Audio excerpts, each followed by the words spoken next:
Hello, my BBPs, my blessed, beautiful people. It is your girl, your life strategist, Samira Achampong with Synergy Lifestyle Strategies. And I'm here to share some information with you because I just love sharing information.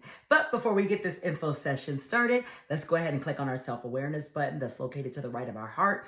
This is just symbolic that you are inviting your higher power, my higher power, who I pray is the same, the Lord Jesus Christ of Nazareth, into this info sharing session for wisdom, knowledge, and understanding.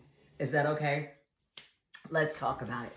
So, what I want to talk about today is kind of interesting, and it involves the potential of childhood trauma. And it seems like it's kind of new. It's a new situation, a new dysfunctional family situation that parents have decided to enter into. And it involves a father, a mother living in the home with their children, but they're not together. So they're co-parenting in the same living space for the sake of raising their kids together, seeing the kids every day, sharing the financial responsibilities, the homework, the care for the kids, all of these things. And in fact, this mother and this father might even have relationships outside the home. Yeah, talk about confusion, right? And the idea of them doing this is for the child. It's all for the child in mind. You know, we want to make sure that our kids, they see their mom and dad every day. We want to make sure our kids, we're helping out. You're doing all of this for the kid, but actually what you are doing is counterproductive to their emotional health. Yeah. So you might be taking care of their physical health, but their mental health and their emotional health is going to suffer. Yeah. And I know you feel like this is a good idea, but let me just tell you that there have been people in the Bible that have tried this. They have tried this confusion situation and it just didn't work. It didn't work for them and it's not going to work for you because all kinds of emotional casualties are going to happen. The person that you are dating outside of the home is going to get jealous. They're going to wonder what's going on because, of course, you guys are still having family day. You guys are still eating together or whatever.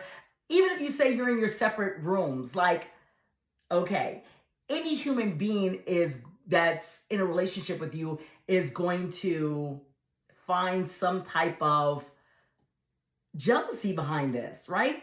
And even the mother of your child that you're living with might even become jealous of the woman that you are seeing outside of the home because maybe she's being treated better. Maybe the woman outside of the home is being treated like you have never treated the mother in the home. Or maybe the man in the home, gets jealous because you're treating this other guy that you're seeing better than you treated him. It's just all kinds of confusion. And of course, the kids can't go around these new people, and you're just holding up a lot of confusion. You're inviting people into your confusion.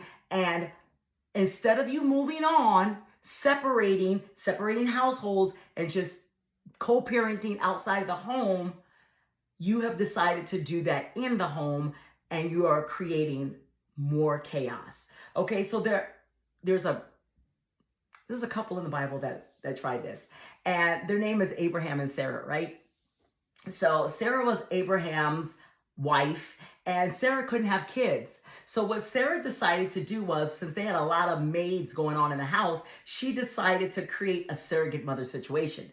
So she told Abraham, you can be with one of our maids, she can have a baby for us, and then we can have this beautiful family, right? But it didn't quite turn out that way, okay? Because when Hagar, that was the name of the baby mama, Hagar was walking around the house pregnant, and of course, Sarah was feeling some type of way because she got pregnant and she couldn't. And of course, Abraham was probably being really gentle with Hagar because she's carrying his child. It was just all kinds of confusion and jealousy, right?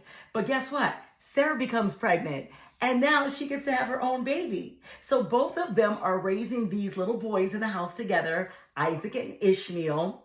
Ishmael's the older one. He's the one by Hagar, the baby mom.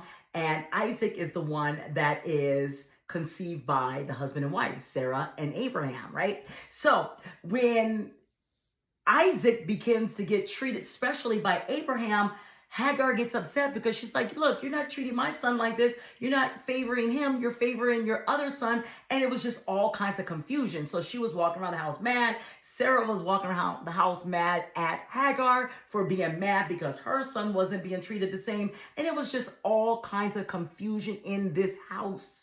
They were trying to live in this house all together, one big happy family, and it just didn't work.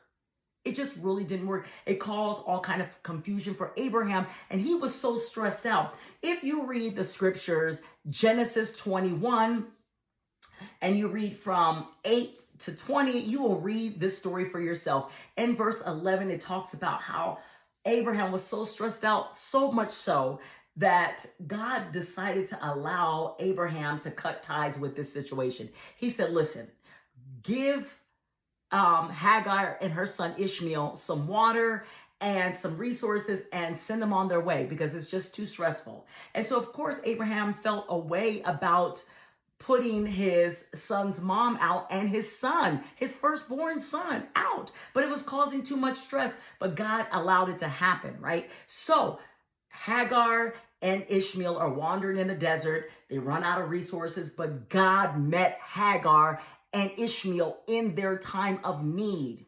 Okay? God did not leave them hanging. He cared for them. And this is what I want to say to you, new co-parenting parents that want to co-parent in the same household. When you do things in confusion and manipulation with other people involved and other people are hurting, you hold up the blessing that they could be receiving. So if you were to part ways with your son or daughter's mom or your son or daughter's father, and you decided to live outside of the home, then there's opportunities for you to be blessed in another way. You don't have to try to save money or to try to see your child every day in this way because it brings confusion, and your children will suffer the emotional scars because the Bible has for us to raise our children in a way that shows a husband loves his wife and a wife loves her husband. If you go to 1 Peter